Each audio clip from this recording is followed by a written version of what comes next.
আসসালামু আলাইকুম। আমার কথাগুলো শুনে পুরো ভিডিওটা দেখে যাবেন। এখন তো আর বাংলাদেশে আমাদের দিদিমণি নাই, কাঁঠাল রানী, ঠিক আছে। এখন আর বেশি দাম দিয়ে পেঁয়াজ আনে না ভারত থেকে।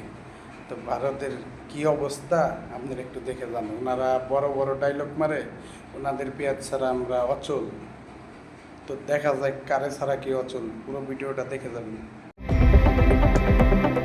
বাংলাদেশের কারণে কাঁদছে ভারতের পেঁয়াজ ব্যবসায়ীরা। সস্তা দামেও পেঁয়াজ কিনছে না বাংলাদেশ, আর তাই দিশেহারা হয়ে সড়কে পেঁয়াজ ফেলে দিয়ে ঠিক এভাবেই গড়াগড়ি করতে দেখা যায় ভারতীয় এক পেঁয়াজ ব্যবসায়ীকে। লোকসানের কথা বলতে গিয়ে আবেগ আপ্লুত হয়ে কান্নায় ভেঙে পড়েন কেউ কেউ। ভারতের পেঁয়াজের সবচেয়ে বড় ক্রেতা বাংলাদেশ, কিন্তু এখন ভারত থেকে পেঁয়াজ আমদানি অনেকাংশেই কমিয়ে দেয়া হয়েছে। দেশটির পেঁয়াজের আরেক ক্রেতা সৌদি আরবও মুখ ফিরিয়ে নিয়েছে। এই দুই দেশই পেঁয়াজের জন্য এখন পাকিস্তান ও চীনের দিকে ঝুঁকছে। এর ফলে ভয়াবহ মন্দার মুখে পড়েছেন ভারতের পেঁয়াজ ব্যবসায়ীরা। ভারতীয় গণমাধ্যম বলছে, বিশ্ববাজারে ভারতের পেঁয়াজ চাষিদের অবস্থান ঝুঁকিতে পড়ার জন্য ভারত নিজেই দায়ী। স্থানীয় বাজারে দাম স্থিতিশীল রাখার অজুহাতে বরাবরই পূর্ব ঘোষণা ছাড়া অনেকটা স্বেচ্ছাচারী কায়দায় পেঁয়াজ রপ্তানিতে নিষেধাজ্ঞা দেয় ভারত। ফলাফল, পেঁয়াজের ক্রেতা দেশগুলো এখন আমদানির বিকল্প উৎস খুঁজে নিয়েছে। অন্যদিকে ভারতের পেঁয়াজের বীজ ব্যবহার করেই প্রতিদ্বন্দ্বী দেশগুলো পেঁয়াজ উৎপাদন বৃদ্ধি ও নিজেদের স্বনির্ভর করছে বলে সতর্কতা দিয়েছে খাত সংশ্লিষ্টরা। বিশেষজ্ঞরা বলছেন, একসময় ভারত তাদের মোট পেঁয়াজ রপ্তানির প্রায় 3/4 সরবরাহ করত বাংলাদেশে। মাত্র 30% টাকায় জমির মালিক হয়ে নতুন বাংলাদেশের গড়ে তোলার স্বপ্ন দেখা বাংলা বসতি। কিন্তু গত 8 মাসে খুবই কম পরিমাণ পেঁয়াজ আমদানি করেছে ঢাকা। যদিও বাংলাদেশে পেঁয়াজের দাম আগের তুলনায় 3 গুণ বেশি। এছাড়া গত প্রায় 1 বছরে ভারত থেকে খুব কম পেঁয়াজ কিনেছে সৌদি আরব। রপ্তানিকারকরা জানিয়েছেন, পেঁয়াজের বীজ অবৈধভাবে বাংলাদেশ সহ ভারতের অন্যান্য ক্রেতাদের কাছে চলে যাচ্ছে। এর মধ্যে আমদানিকারক দেশগুলো স্বনির্ভর হচ্ছে, যা এই খাতে ভারতের আধিপত্যকে আরও দুর্বল করছে।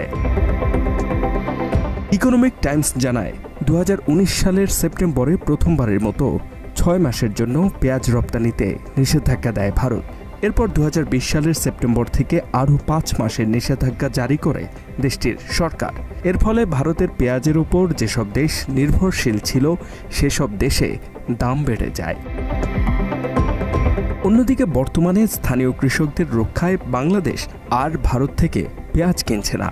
2023-24 অর্থ বছরে ভারত বাংলাদেশে 7.24 লাখ টন পেঁয়াজ রপ্তানি করেছিল, যা তাদের মোট রপ্তানির 42% ছিল। সেখানে 2025-26 অর্থ বছরের প্রথম 6 মাসে মাত্র 12,900 টন পেঁয়াজ আমদানি করেছে বাংলাদেশ।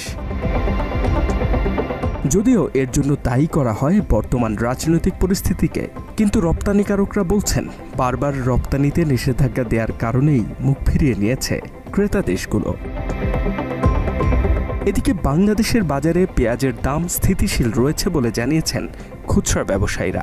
দামটা বর্তমানে 120 টাকা, 110 টাকা, 120, 110-এর ভিতরে আছে, স্থিতিশীল অবস্থায় আছে, কোনো সংকট নাই। বাংলাদেশের যে পরিমাণ পেঁয়াজ আছে, ইন্ডিয়াটা আমাদের বর্জন হবে না।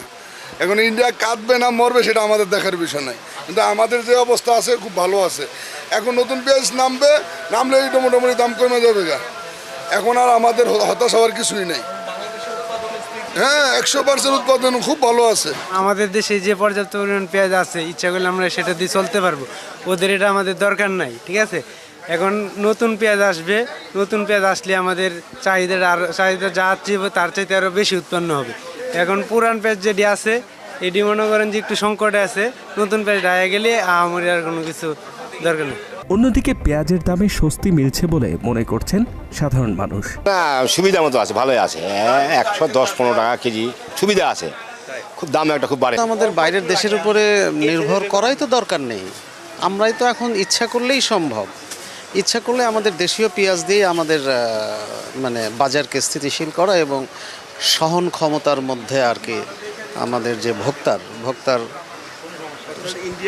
সম্ভব সম্ভব, যদি শর্ত থাকে, যদি আমরা আমাদের দেশীয় উৎপাদনটাকে এনকারেজ করি। এমনকি দেশে পেঁয়াজ উৎপাদনের যে সক্ষমতা রয়েছে তা দিয়ে বাংলাদেশের মানুষের জন্য এই নিত্য প্রয়োজনীয় পণ্যটির চাহিদা পূরণ সম্ভব বলেও মনে করছেন তারা। এই যে মাতাউল্লাহ, বাংলা এডিশন।